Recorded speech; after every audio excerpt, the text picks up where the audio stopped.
Luar biasa. Bravo Pak Prabowo. Tapi, ini serius banget bro. Prabowo, ancaman buat Australia? Tahun 2025 belum lama dimulai, tapi Garuda udah punya geng baru. Dan ini bukan geng kaleng-kaleng. Latihan militer bareng Rusia? Bukan cuma soal nembak-nembak, ini udah level pamer kekuatan global. Indo-Pasifik, dari panggung drama ke arena baru. 2 dekade terakhir, kawasan Indo-Pasifik tuh kayak sinetron dunia. Penuh drama, intrik, dan tokoh utama yang itu-itu aja. Tapi sekarang, waktunya tokoh baru naik panggung. Dan Indonesia bukan lagi figuran.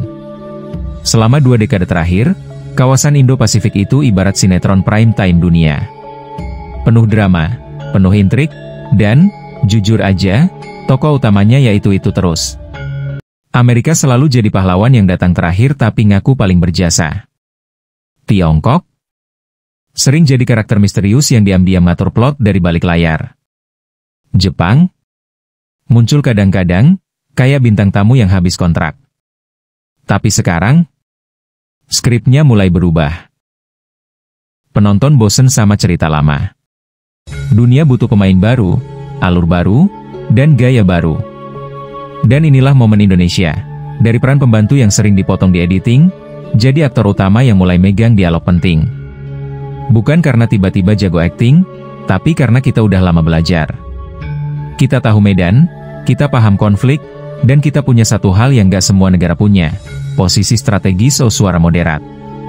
Jadi jangan heran kalau panggung Indo-Pasifik sekarang bukan cuma tempat rebutan kekuasaan, tapi juga ajang pembuktian. Dan Indonesia? Gak mau cuma jadi komentator, kita siap jadi playmaker. Masuk BRICS, Indonesia naik kelas. Indonesia gabung BRICS.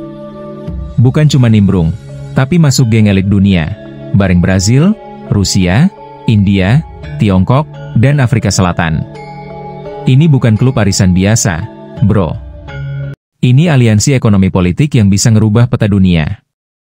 Indonesia akhirnya gabung BRICS. Bukan cuma numpang foto atau duduk manis di pojokan.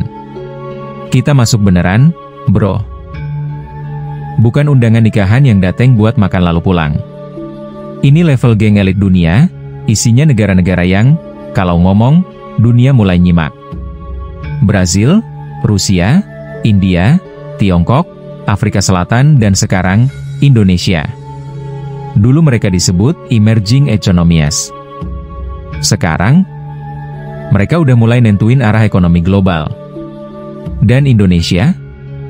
Gak lagi di luar pagar, tapi udah duduk satu meja. Tapi ini bukan soal gengsi. Bukan pula soal ikut-ikutan biar kelihatan keren di kancah internasional. Ini soal positioning. Soal keberanian kita bilang, ya, kami negara berkembang, tapi kami gak mau terus didikte oleh yang udah mapan. BRICS itu bukan klub arisan. Ini aliansi geopolitik yang makin percaya diri melawan dominasi Barat. Dan buat Indonesia, ini peluang, memperkuat daya tawar, memperluas pasar, dan, yang paling penting, menunjukkan bahwa suara dari selatan global juga layak didengar. Jadi kalau ada yang bilang ini cuma simbolis, ya, boleh aja. Tapi kadang simbol itu justru yang merubah sejarah. Proses panjang, bukan dadakan. Gabung BRICS itu bukan kayak beli gorengan di pinggir jalan. Cepat, hangat, langsung jadi. Ini proses panjang, bro. Udah digodok sejak 2022, disiram diplomasi, dipupuk strategi. Di balik senyum para diplomat, ada debat panjang. Di balik jabat tangan, ada kalkulasi geopolitik. Indonesia nggak lompat masuk tanpa mikir. Kita tahu, gabung geng baru itu artinya siap dengan dinamika baru. Ada kepentingan yang harus ditimbang, ada risiko yang mesti disiapkan. Tapi juga, ada peluang besar yang gak boleh dilewatkan. Dunia sekarang bukan lagi tempat yang ramah buat penonton pasif. Kalau kita cuma nonton, ya siap-siap digiring. Kalau kita cuma diam, ya siap-siap disisihkan. Maka keputusan ini bukan sekadar simbol, ini sinyal. Indonesia siap jadi pemain. Bukan figuran. Bukan penggembira.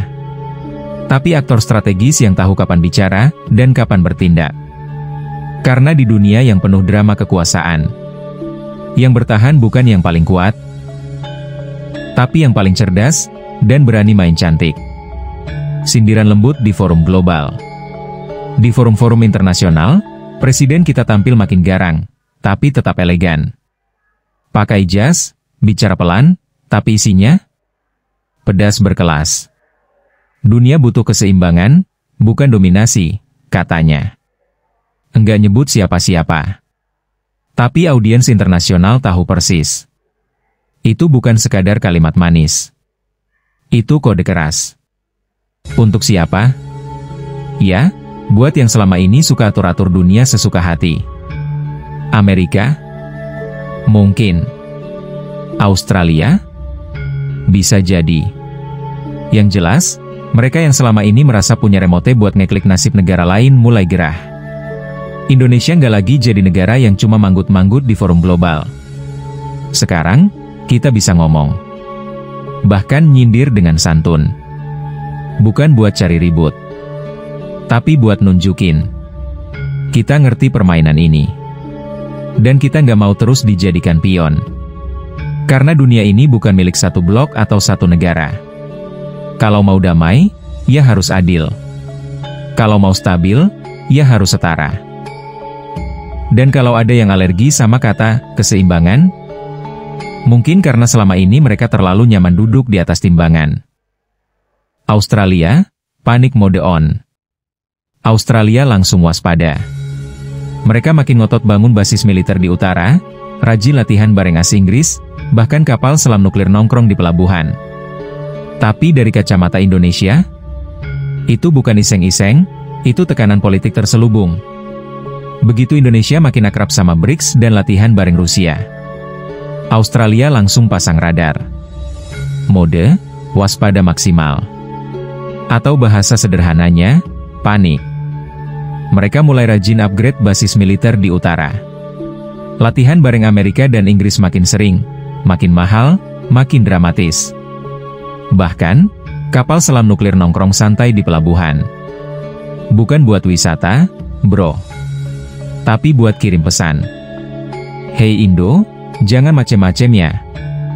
Tapi dari kacamata Indonesia, kita tahu, itu bukan sekadar latihan main perang-perangan. Itu bentuk tekanan politik terselubung.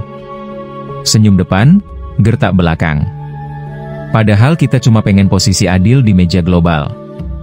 Bukan musik tetangga. Tapi begitu kita bangkit, langsung ditodong curiga. Lucunya, ketika Barat bersatu itu katanya kerjasama. Tapi begitu negara selatan bersatu, wah, langsung dituduh ancaman baru. Indonesia nggak akan terprovokasi. Tapi juga nggak akan diam.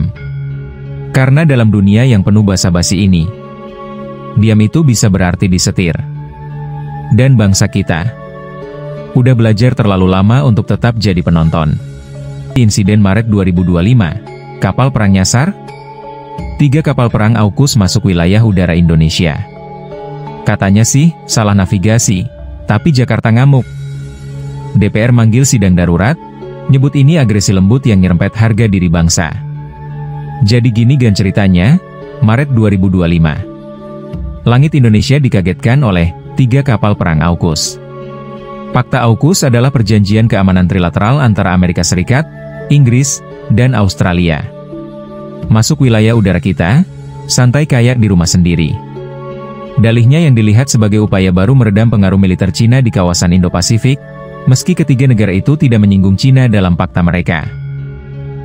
Ada kekhawatiran yang berkembang fakta AUKUS bisa menimbulkan konflik baru di kawasan Asia Pasifik, dan bahkan menimbulkan risiko perang nuklir. Apa sebenarnya isi fakta AUKUS? Perdana Menteri Australia Scott Morrison mengatakan AUKUS akan menjadi kemitraan di mana teknologi kami, ilmuwan kami, industri kami, kekuatan pertahanan kami semua bekerja sama untuk memberikan kawasan yang lebih aman dan lebih aman yang pada akhirnya menguntungkan semua. Inisiatif besar pertama AUKUS, kata Morrison, adalah mengirimkan armada kapal selam bertenaga nuklir untuk Australia. Selama 18 bulan ke depan, kami akan bekerja sama untuk mencari cara terbaik untuk mencapai ini.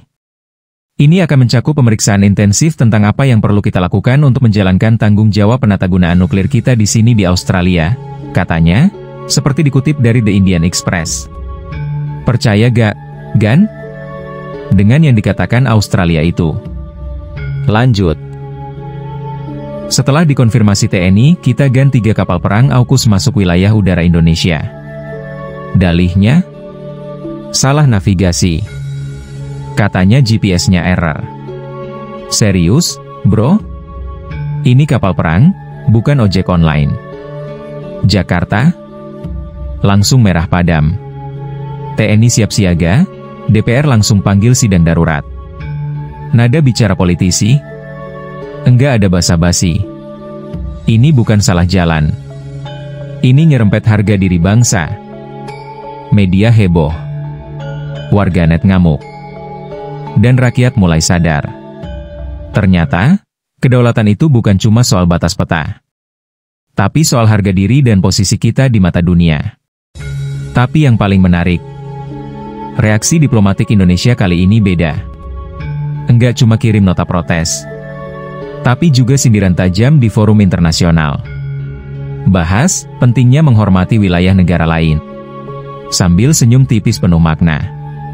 Kapalnya mungkin udah balik, tapi bekas luka geopolitiknya masih membekas. Dan satu pesan penting buat dunia. Indonesia nggak bisa lagi dianggap enteng. Saatnya Indonesia ngegas. DPR desak pemerintah, stop jadi penonton. Kita harus punya kekuatan sendiri. Dan boom, Indonesia langsung ngegas latihan militer bareng Rusia. Lokasinya? Laut Banda dan Halmahera, strategis. DPR teriak. Stop jadi penonton. Jangan cuma tepuk tangan pas orang lain main. Kita ini negara besar, bro. Udah waktunya punya power sendiri, bukan cuma narasi. Dan boom, pemerintah ngegas. Latihan militer bareng Rusia resmi digelar. Bukan di tempat sembarangan, tapi di Laut Banda dan Halmahera. Wilayah strategis yang langsung ngadep ke Pasifik. Jadi kalau ada yang coba-coba, langsung terlihat jelas dan terdengar keras. Latihannya pun bukan kaleng-kaleng. Mulai dari latihan udara, laut, sampai simulasi serangan elektronik. Pesan tersiratnya jelas. Kami siap. Jangan main-main. Tentu, ini bukan soal cari musuh. Tapi soal menunjukkan bahwa Indonesia punya pilihan. Punya mitra strategis. Dan punya keberanian untuk berdiri tegak. Bahkan di tengah tekanan geopolitik. Dunia mulai ngeh. Indonesia bukan cuma negara kepulauan yang indah buat liburan. Tapi juga aktor regional dengan taring yang makin tajam. Banget. Kapal latihan gabungan, kapal perang nuklir. Rusia kirim kapal selam nuklir Yasen M, kapal perang Admiral Gorshkov, sampai pesawat A-50. Semua mendarat di pangkalan TNI AL. Ini bukan latihan biasa. Ini sinyal keras, Garuda udah siap kerja latihan gabungan, kapal perang nuklir. Ini bukan film aksi. Ini bukan latihan biasa. Ini geopolitik level dewa. Rusia nggak main-main. Mereka kirim kapal selam nuklir Yasen M, kapal perang Admiral Gorshkov, sampai pesawat pengintai A-50. Yang bisa melihat ribuan kilometer ke depan. Dan semuanya mendarat mulus di pangkalan TNI AL. Ini bukan cuma sekadar latihan persahabatan. Ini sinyal keras, buat dunia, buat tetangga. Terutama buat siapapun yang masih nganggap Indonesia cuma negara transit. Garuda udah buka sayap, bro. Dan sekarang, siap terbang bareng kekuatan non-barat.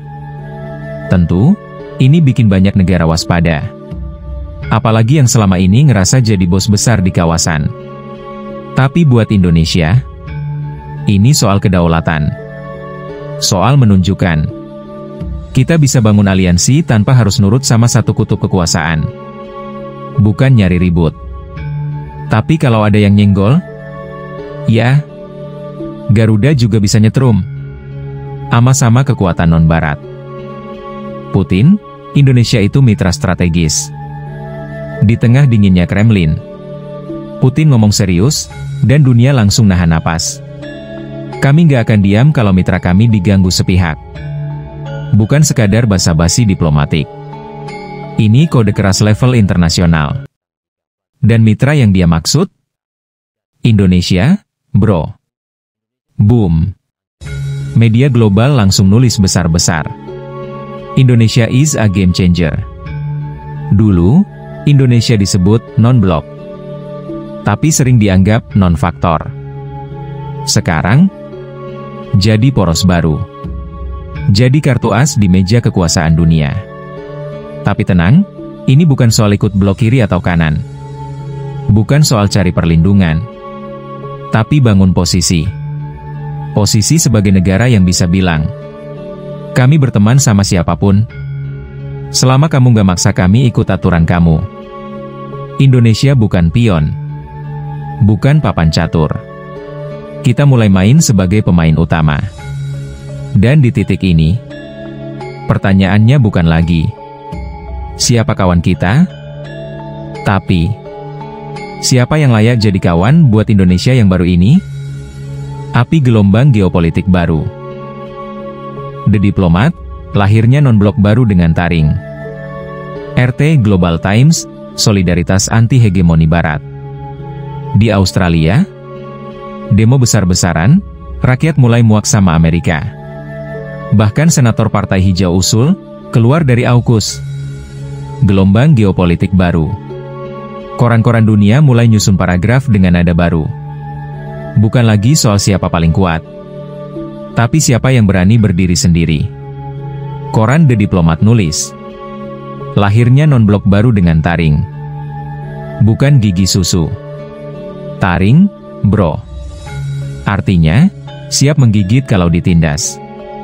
Televisi RT dan Global Times lebih to the point. Solidaritas anti-hegemoni Barat. Singkatnya, dunia udah mulai bosan diatur-atur satu kubu. Dan di Australia, wah, mulai goyang. Demo besar-besaran pecah di Canberra dan Sydney. Spanduk-spanduk tulisannya jelas. We are not America's bodyguard. Yang bikin geger, seorang senator Partai Hijau bilang di parlemen, saatnya kita keluar dari AUKUS. Boom. Gedung parlemen langsung hening, lalu meledak debat panas. Karena ternyata, rakyat juga capek dijadikan pion.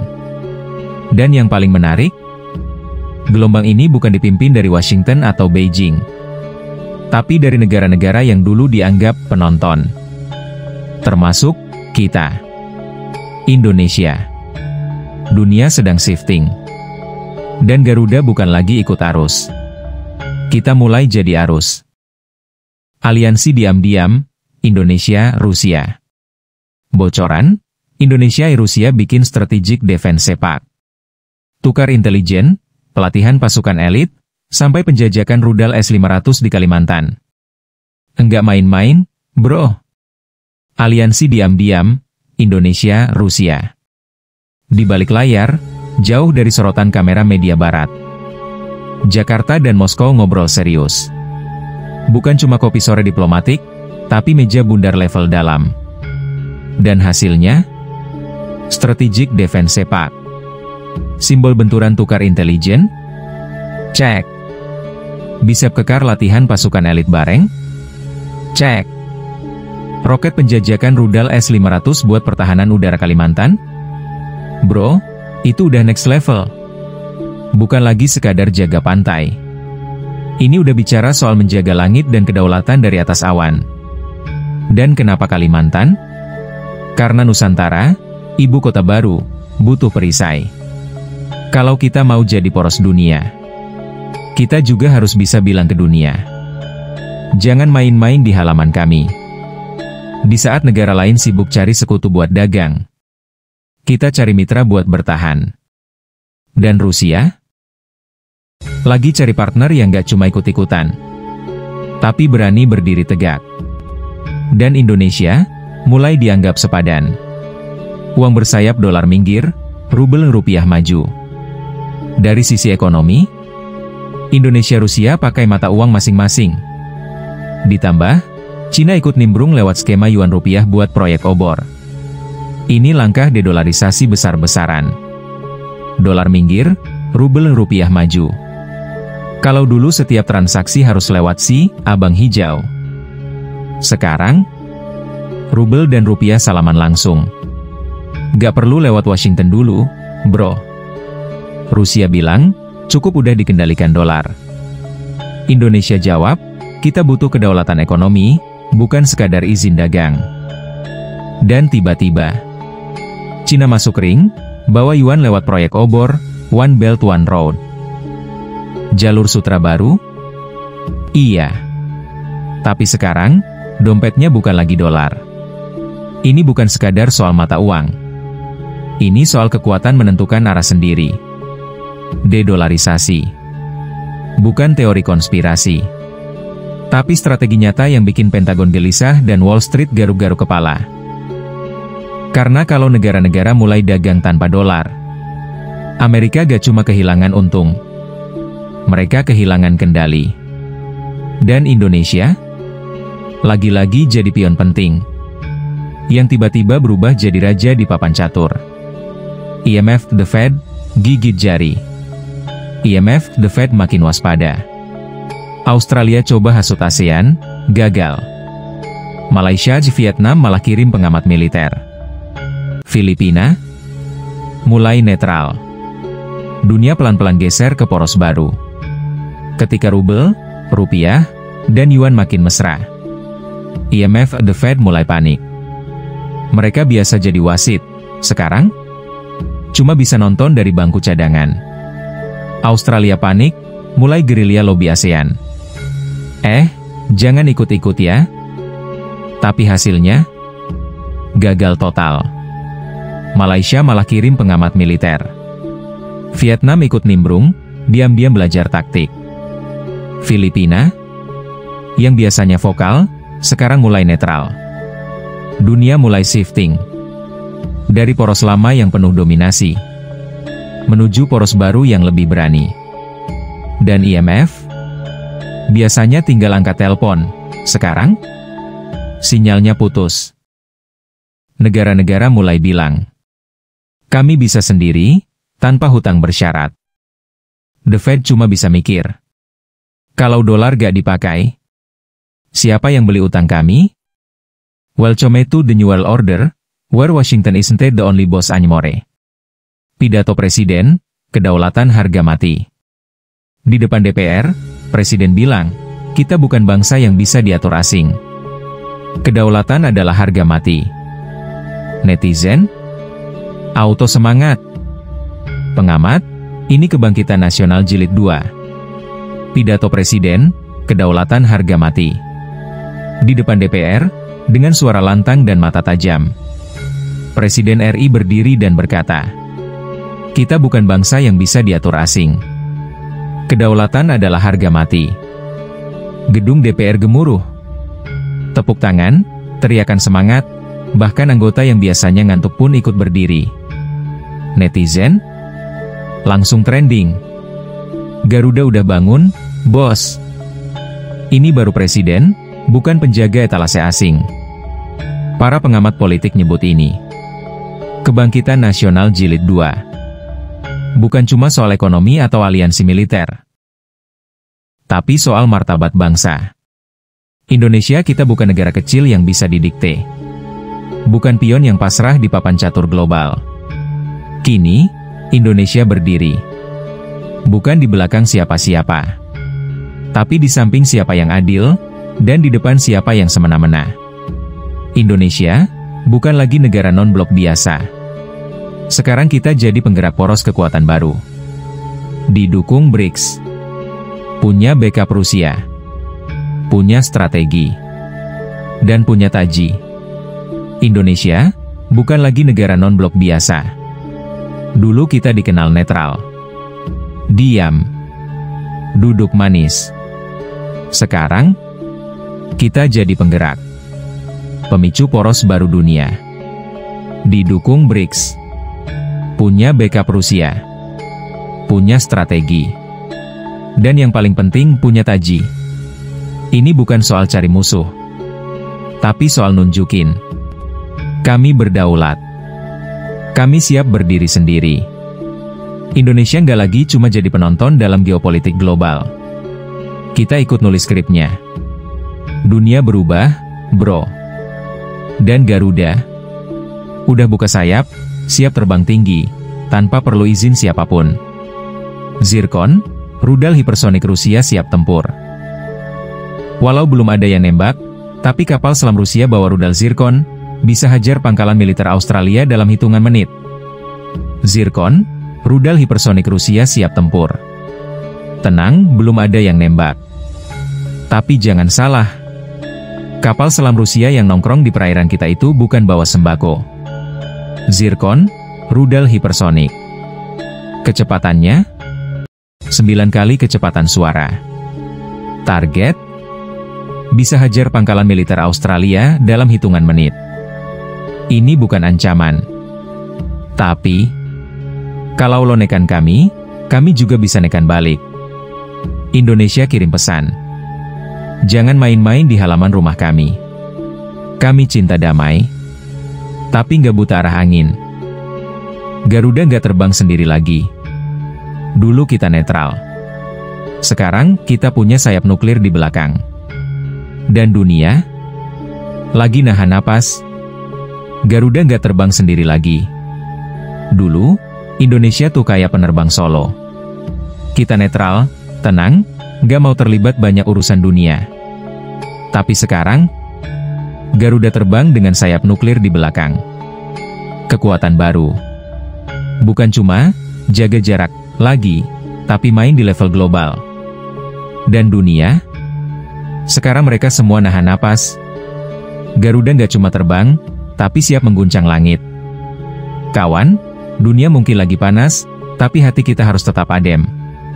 Karena kekuatan sejati bukan cuma soal rudal dan kapal perang, tapi juga iman, keteguhan, dan niat menjaga negeri ini dengan jujur dan adil. Indonesia bangkit. Dan kita siap jaga bersama dengan bangkitnya keimanan dan kemanusiaan jaya bangsaku jaya Indonesiaku. Wassalamualaikum warahmatullahi wabarakatuh.